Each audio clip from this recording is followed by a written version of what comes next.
کہ آپ نے کبھی سوچا ہے کہ ہم جس دنیا میں رہتے ہیں وہ واحد دنیا نہیں ہو سکتی؟ کیا ممکن ہے کہ قرآن ہمیں ایسی دنیاؤں کو سراغ دے رہا ہو جن تک آج کی سائنس بھی نہیں پہنچ سکی؟ کیا رب العالمین کا مطلب صرف انسانوں کا رب ہے یا ان دنیاؤں کا بھی جو ہمارے فہم سے باہر ہیں؟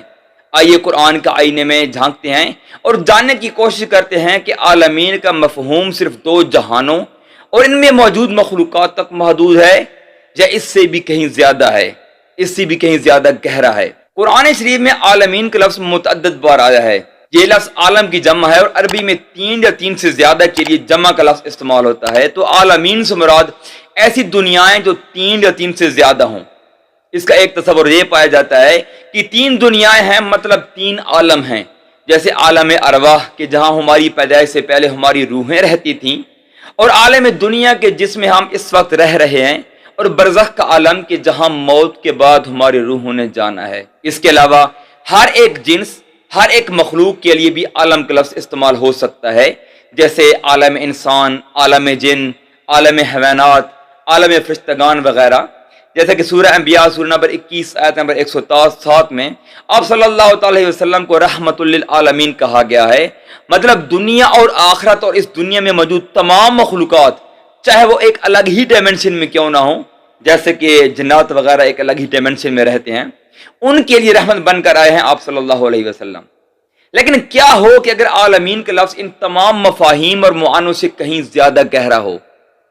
عالمین سے مراد حقیقی دنیا مراد لی جا رہی ہوں کہ جیسے ہمارے آسمان اور اس میں موجود ہماری زمین پر موجود تمام مخلوقات کو ایک عالم کہا جائے،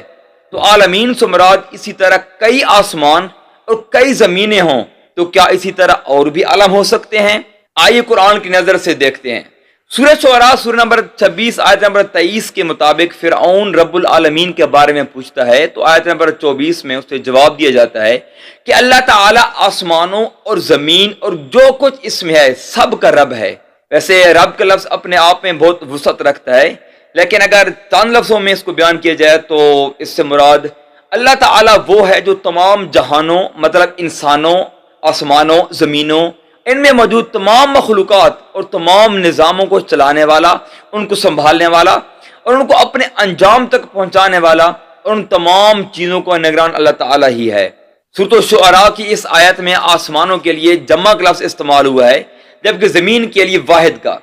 لیکن اگر لفظ ارض کو مخصوص ہماری اس دنیا، اس پلینٹ ارتھ کے بجائے اس میں جنس لیا جائے، تو کیا 7 آسمانوں کی طرح اور بھی زمینیں موجود ہیں؟ آئیے یہ بھی قرآن ہی سے نظر سے دیکھتے ہیں۔ سورۃ طلاق سورہ نمبر 65 آیت نمبر 12 کے مفہوم کے مطابق 7 آسمان اور ان میں ان کی مثل زمینیں پیدا کی گئی ہیں جن میں اللہ تعالیٰ کا حکم اترتا ہے۔ یہاں لفظ ارض استعمال ہوا ہے،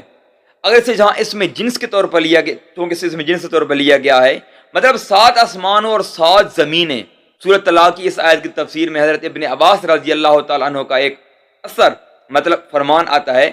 مستدرک الحاکم کی روایت نمبر 3822 کے مفہوم کے مطابق ان 7 زمینوں میں ہماری ہی زمین کی طرح آدم علیہ السلام، نوح علیہ السلام، ابراہیم علیہ السلام اور عیسیٰ علیہ السلام موجود ہیں۔ مطلب کہ ان زمینوں میں بھی اللہ تعالیٰ کا امر اترتا ہے۔ اگر یہاں امر سے مراد وہی لیا جائے تو 7 آسمانوں کے اندر 7 زمینیں، اور ان 7 زمینوں پر باقاعدہ ہماری ہی زمین کی طرح نظام قائم ہے، مطلب وحی اور انبیاء کا نظام، جہاں ہماری ہی نبیوں کی طرح نبی آئے ہیں۔ تو کیا یہ آیت اور اس کی تفسیر آج کل کے ملٹی ورس تھیوری اور اس کے کنسیپٹ کو تقویت نہیں دے رہی؟ ملٹی ورس مطلب بہت سی دنیایں، اس کا کنسیپٹ سائنٹیفک کمیونٹی میں اٹھایا جا رہا ہے، لیکن یہ کسی بھی طور پر قطعی اور ثابت شدہ حقیقت نہیں ہے، یہ صرف مفروض اور تھیوریز ہیں۔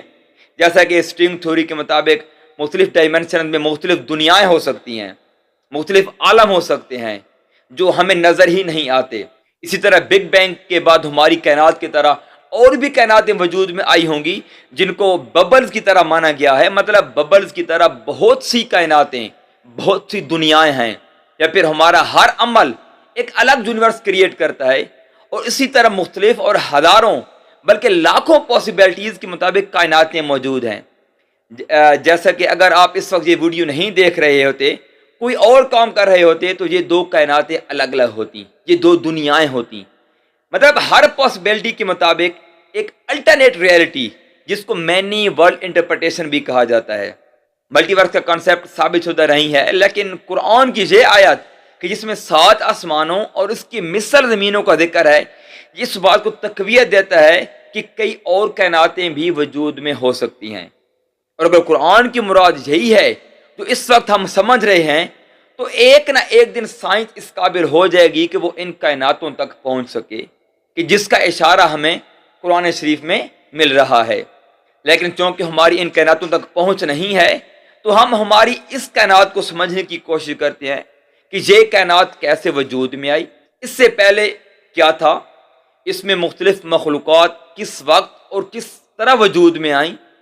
اور کیا یہ ممکن ہے کہ ہماری اس کائنات میں اور بھی مخلوقات موجود ہوں جو ہماری زمین سے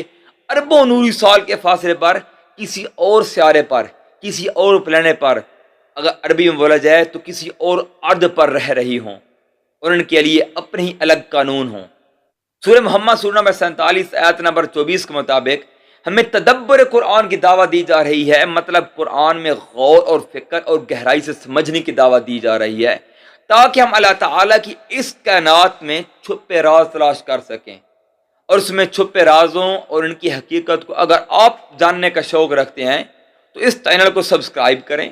اور بیل آئیکن پر بھی کلک کریں، تاکہ آپ کو ایسی ویڈیوز بر وقت اور فوری مل سکیں جو کائنات کے ان گہرے رازوں پر سے پردہ اٹھا رہی ہوں، اور وہ بھی باوثوق ذرائع سے،